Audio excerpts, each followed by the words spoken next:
দেখ এখন যে সেকশনটা পড়ব, ঠিক আছে, সেটা হচ্ছে ইম্পর্টেন্ট একটা সেকশন, সেটা হচ্ছে আমাদের ইনকাম ট্যাক্স অ্যাক্টের 35D, ঠিক আছে, ইনকাম ট্যাক্স অ্যাক্টের 35D। এই সেকশনে কি বলা হয়েছে, অ্যামোর্টাইজেশন অফ প্রিলিমিনারি এক্সপেন্সেস, ঠিক আছে। তো তো আমরা যে পিজিইপি পড়ছিলাম, পিজিইপি সেকশন কত বলেছিলাম, 28 থেকে 44, ঠিক আছে। তো 28 থেকে 44 সেইভাবে হয়তো সেকশন খুব ভালো মতো জানতে হয়নি, কারণ এমনি অঙ্ক হয়ে গেছিল।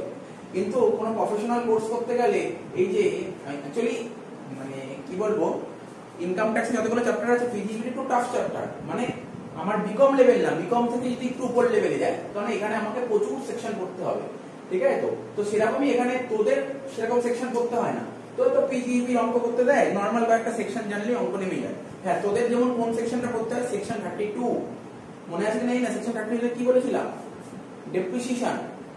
সেকশন 32 তে কি ছিল, ডেপ্রিসিয়েশন, ওটাই একটু ভালো করে করতে হয়েছিল, ঠিক আছে, আর কিছু করতে হয় না।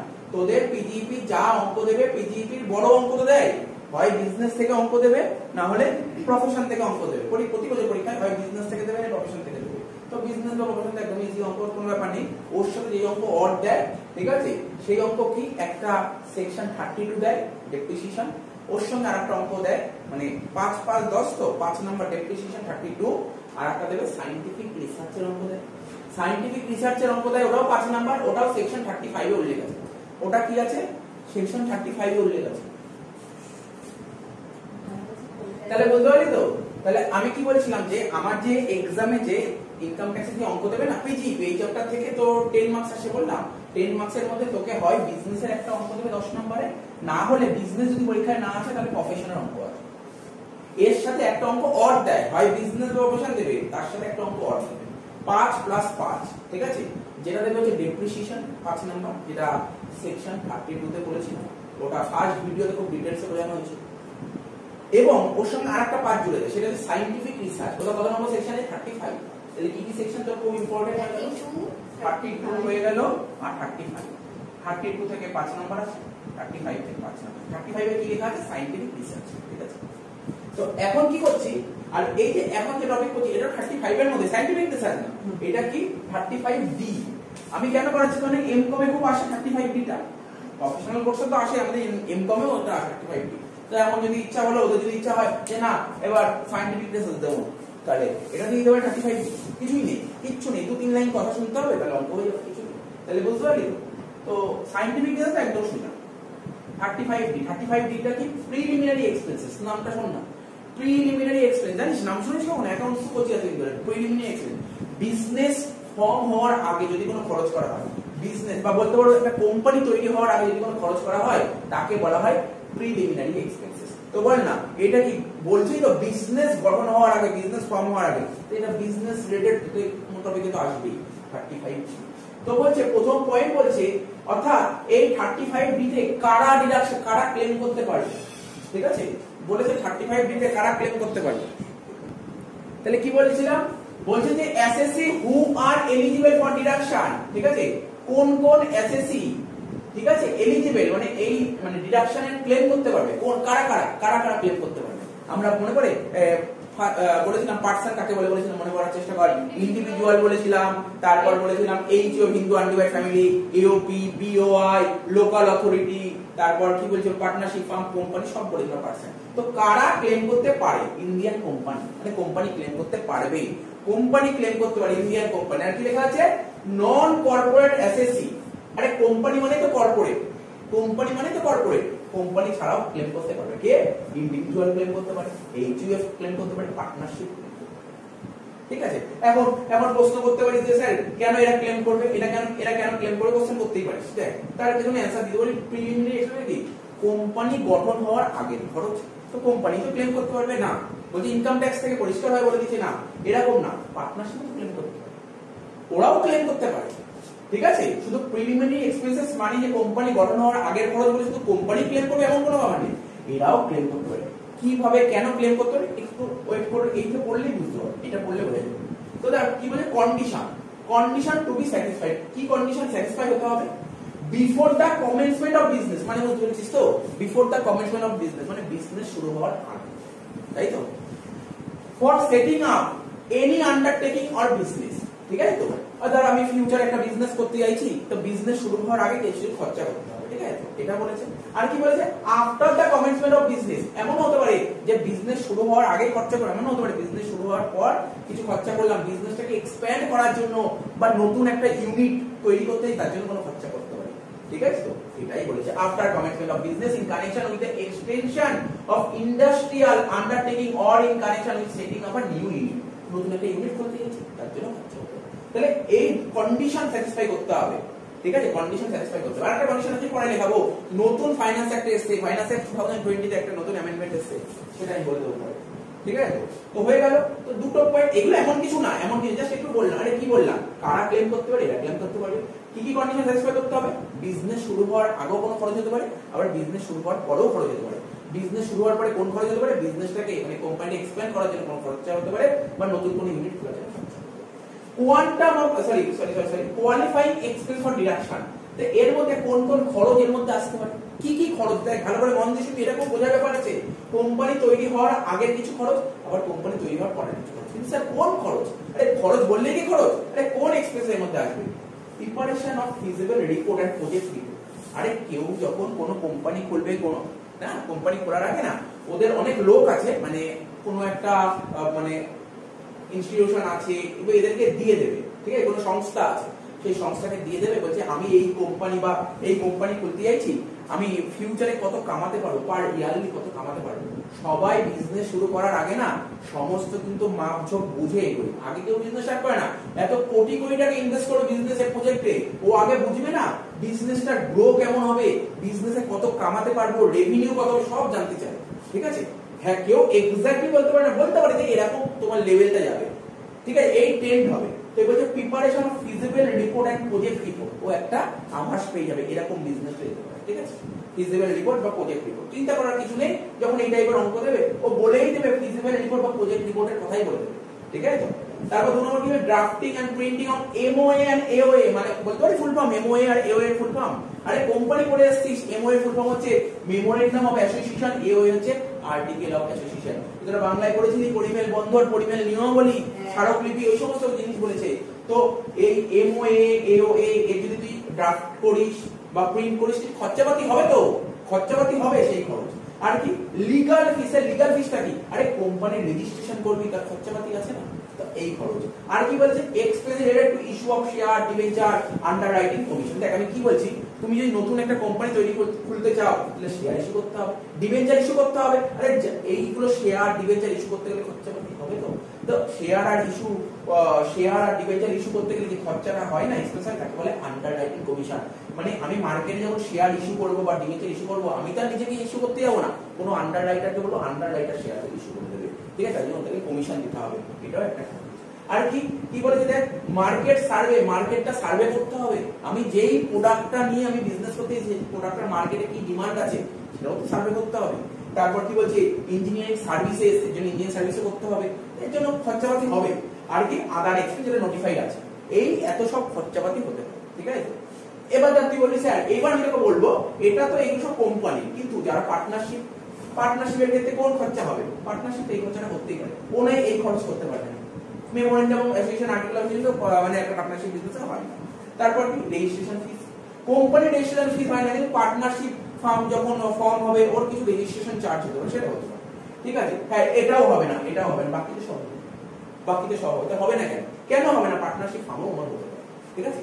বা ধর ইন্ডিভিজুয়াল, স্যার ইন্ডিভিজুয়াল করে, আরে আমি ধর একটা নরমাল একটা দোকান খুলছি, কেন আমি করতে পারি না, আমি হিসাব করতে পারি না, নতুন একটা বিজনেস খুলতে যাচ্ছি, সত্যি ফিউচারে কত কমাবো আমি করতে পারি না, আরে এগুলো তো আমার হতেই পারে না, আমার কি আছে। আমি মার্কেট সার্ভে, আমি কোনো একটা লোককে যদি মার্কেট সার্ভে করাতে পারি না, তার জন্য ওকে এমনি এমনি করে দেয় মার্কেট সার্ভে, তো টাকা পয়সা নেবে, তো এইগুলো করতে পারে, তো ঠিক আছে। অ্যামাউন্ট অফ ডিডাকশন কি বলেছে, ডিডাকশন ইন 5 ইকুয়াল ইনস্টলমেন্ট, ভালো করে শুনবি।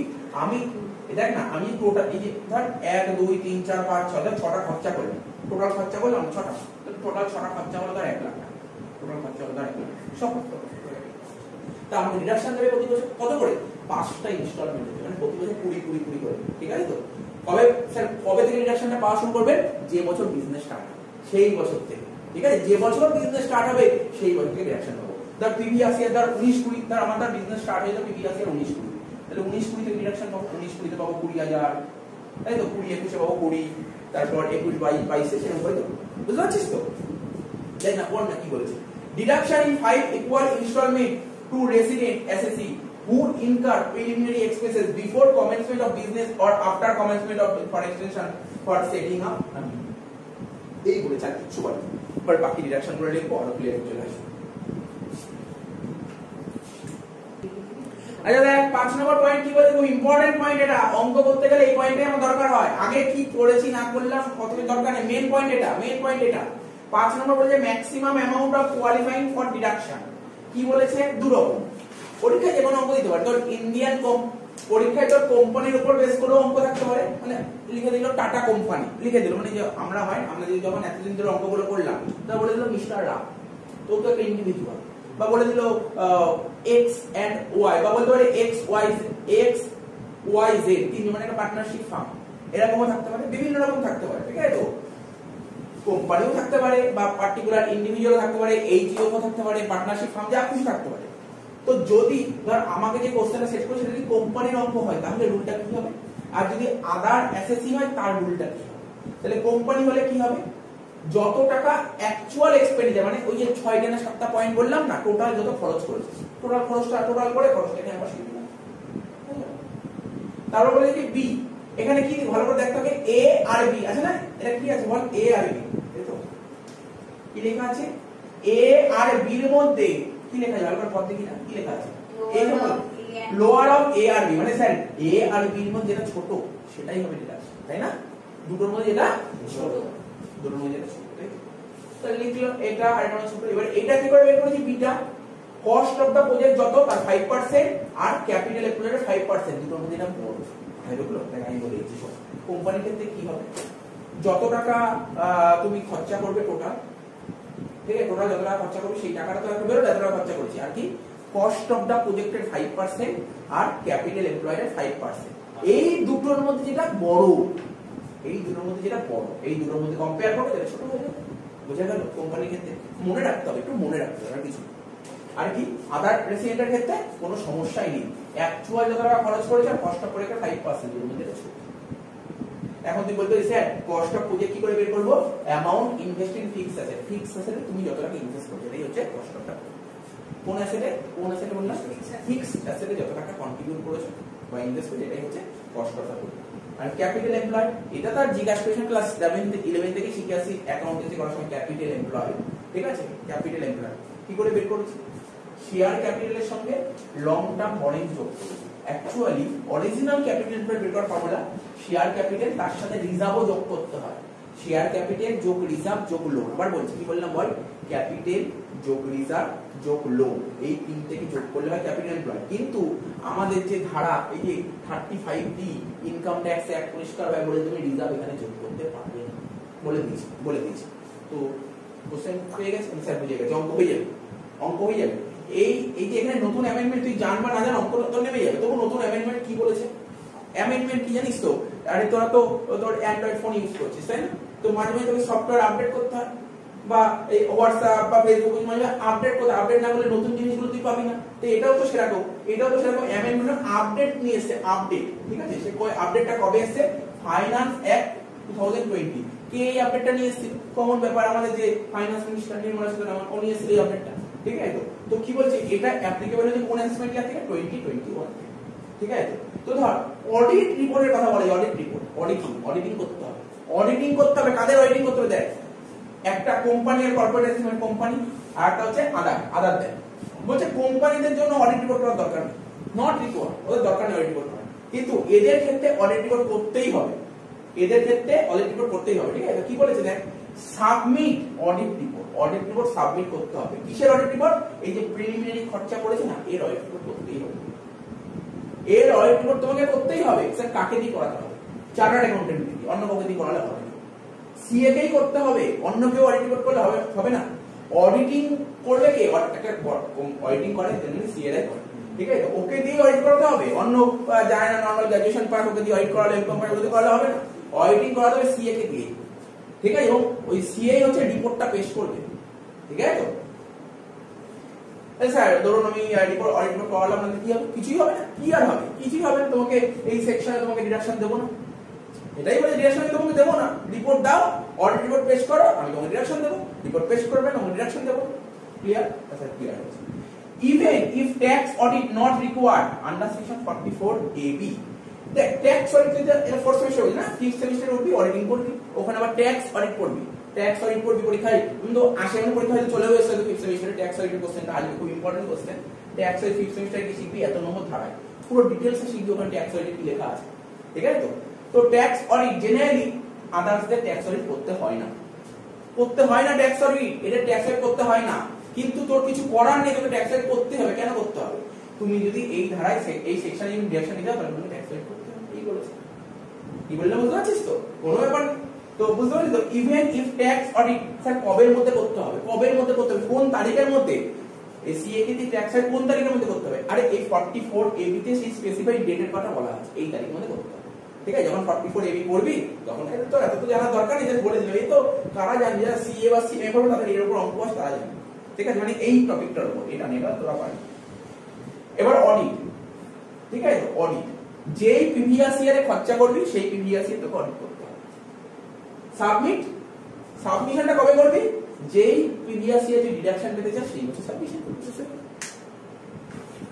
তাহলে কথা হয়ে গেল, এখন তো করব শেষ, টপিকটা শেষ হয়ে গেল, এখানে একটা অঙ্ক শেষ। হ্যাঁ না, অডিটটা কোন বছর করবি তুই? যেই প্রিভিয়াস ইয়ারে তোর এই খরচাগুলো করবি প্রিলিমিনারি, সেই বছরই তুই অডিটটা করবি। ঠিক আছে, আর মানে এই অডিট রিপোর্টটা সাবমিট কবে করবি? যেই প্রিভিয়াস ইয়ারে তুই ডিডাকশন নিতে চাচ্ছিস, ঠিক আছে, সেই বছর। এবার একটা অঙ্ক করি, ব্যাপারটা ক্লিয়ার হয়ে যাবে। দেখ কত নম্বর অঙ্কটা দেখতে পাচ্ছিস তো? কোশ্চেনটা তোরা নিয়ে নিয়েছিস। অন 10 আগস্ট 2021 এবিসি কোম্পানি, ভালো করে দেখ, এটা কোম্পানির অঙ্ক দিয়েছে নাকি নন কর্পোরেট দিয়েছে? এটা কর্পোরেটের অঙ্ক দিয়েছে তো? এটা কার দিয়েছে? কোম্পানি দিয়েছে নাকি আদার দেন কোম্পানি দিয়েছে? ইনকর্পোরেট। আরে বাবা অত কেন দিয়েছিস? কোম্পানি দিয়েছে। ইনকর্পোরেট কর্পোরেট না দরকার, এখানে বলেছে এবিসি লিমিটেড, আর করার দরকার নেই, কোম্পানির অঙ্ক দিয়েছে। বলেছে 10 আগস্ট 2021 কোম্পানির অঙ্ক দিয়ে ABC limited was Incorporated in Kolkata, কোম্পানিটা কলকাতায় ইনকর্পোরেট হচ্ছে। The commencement of business started on 20 February 2022, তাহলে বিজনেসটা কবে কমেন্স হচ্ছে, মানে স্টার্ট হচ্ছে কবে? 20 ফেব্রুয়ারি। ঠিক আছে, ও তার আগে 3-4 মাস আগে থেকে তোর মোটামুটি মানে বিজনেসটা শুরু করবে, তার জন্য বেশ কিছু খরচাপাতি করেছে। ঠিক আছে, the following expenses are incurred before the commencement of business: legal expenses for preparing memorandum and article of association। তো ঠিক আছে, এটা তো আমি লিখেছিলাম প্রিলিমিনারি এক্সপ্লেনেশন, যে সমস্ত খরচগুলো ছিল তার মধ্যে এই খরচাটা ছিল, কিন্তু মনে করার চেষ্টা কর। আর্টিকেল অফ অ্যাসোসিয়েশন আর মেমোরেন্ডাম অফ অ্যাসোসিয়েশন যদি কোনো খরচা করে, ড্রাফটিং আর কি প্রিন্টিং বা যদি কোনো খরচা করে, হবে তো অবশ্যই নেব, তাহলে এটা পাবো।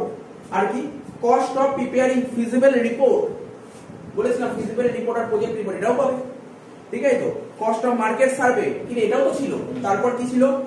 Engineering services not approved by the board, engineering সার্ভিসটা আসে কিন্তু বোর্ড অ্যাপ্রুভ করে, তাই এটা আসে। তাহলে বুঝতে পারলি? তাহলে কটা খরচ পেলি তুই? কি কটা খরচ পেলি? 3টে। তাহলে তুই এখান থেকে তুই কি বের করে নিতে পারিস? তুই কি বের করতে পারিস? একটা একটা করে, মানে কোয়ালিফাইং প্রিলিমিনারি এক্সপেন্সেস, তাই তো? তাহলে এক একটা করে আমাদের সলিউশন যদি আসে, কি বের করব? প্রথমে 1 নম্বর হেডিং দিলাম, কি লিখবো মনে পড়ছে? ওই কোনগুলো প্রিলিমিনারি এক্সপেন্সেস এর মধ্যে কোন কোন এক্সপেন্স গুলো কোয়ালিফাই বলেছিলাম না, নোট লিখেছিলাম, মনে পড়ছে তো?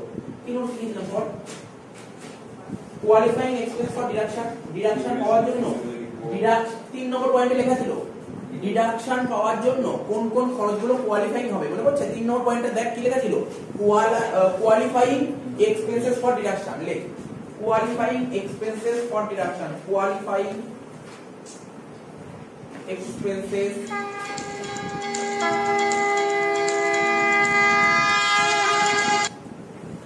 qualifying expenses for deduction।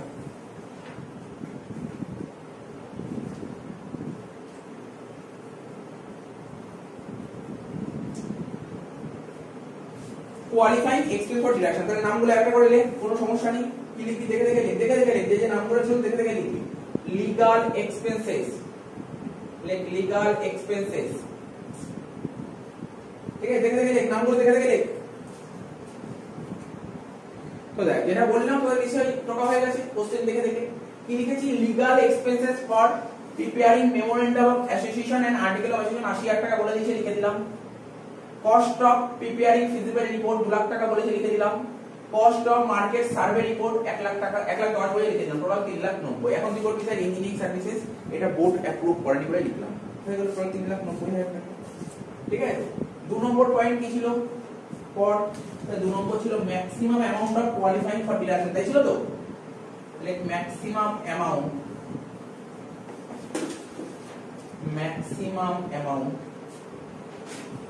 qualifying, maximum amount qualifying for deduction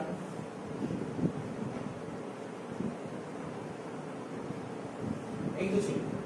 তাহলে নিয়মটা কি ছিল স্যার, প্রথমে এ লিখেছিলেন, এ কি লিখেছিলাম, অ্যাকচুয়াল এক্সপেন্ডিচার, তাই তো, এ লিখেছিলাম অ্যাকচুয়াল এক্সপেন্ডিচার। তাই এই অঙ্কে তোর অ্যাকচুয়াল এক্সপেন্ডিচার কত বলতে পারবি? বোর্ডের দিকে তাকা, যে তোরা ভাবছিস কি ভাবছিস আমি বুঝতে পারছি না, কিছু নেই অঙ্কটার মধ্যে। আরে এটাই তো অ্যাকচুয়াল খরচা, তাই না, 3,90,000 টাকা অ্যাকচুয়াল এক্সপেন্ডিচার। বি দিয়ে কি লেখা ছিল স্যার, লেখা ছিল 5% of cost of the project, এটা ছিল।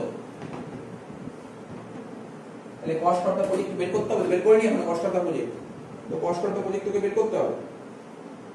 বল কস্ট অফ দা প্রজেক্ট কত, কেউ বলতে হবে? আমি বলেছিলাম কস্ট অফ প্রজেক্টের নিয়মটা কি বলেছিলাম, ফিক্স অ্যাসেটে যত টাকা ইনভেস্ট করব সেটাই হচ্ছে cost of the project. Fix অ্যাসেটে কত টাকা লাগিয়েছিস? 80 লাখ টাকা। তো 80 লাখ টাকা 5% করে দে, 4 লাখ টাকা হচ্ছে। আর কি 5% of capital employed,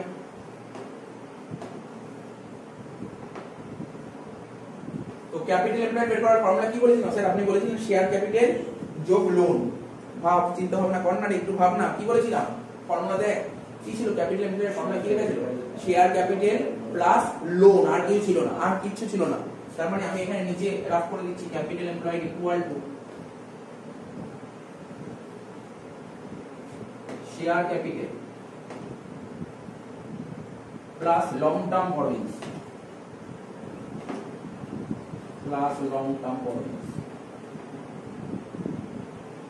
share capital কত ছিল দেখে বসাতে হবে, 50 লাখ টাকা।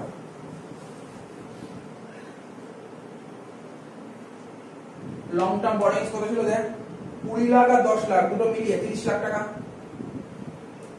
দুটোই কিন্তু লোন ছিল, 80 লাখ টাকা। স্যার একটা কথা বল, হ্যাঁ একটা কেন, দুটো কথা বল। 80,000 তো না, 8 লাখ না, কোনটা, এটা 80 লাখ টাকা লিখেছি। কোথায় লেখা আছে? ওখানে দেখ বইতে লেখা আছে, ওই দেখ cost of the fixed asset, কোশ্চেনটা পুরোটা দেখ, ওই যে একটা ডায়াগ্রাম করে দিয়েছে না, cost of the fixed asset 80 lakh টাকা, ডায়াগ্রাম, ঠিক আছে তো। তো ধর তাহলে এখানে কত হলো, 80 লাখ টাকা 5%, ক্যাপিটাল এমপ্লয়েড কত ছিল 80 লাখ টাকা।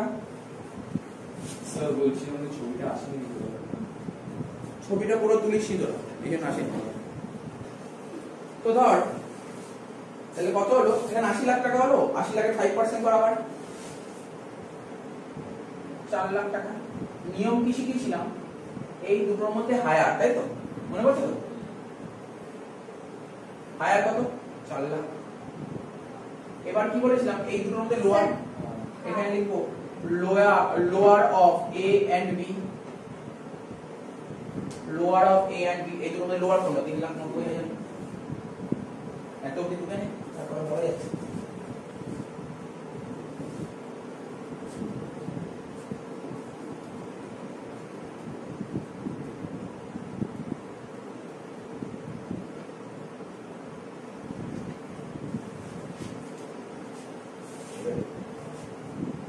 তোকে লিখতে হবে এবার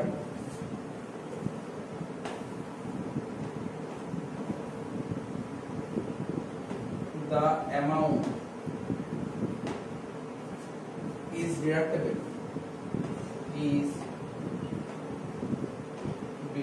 the amount is deductible in next 5 years, in next 5 years, ঠিক আছে, from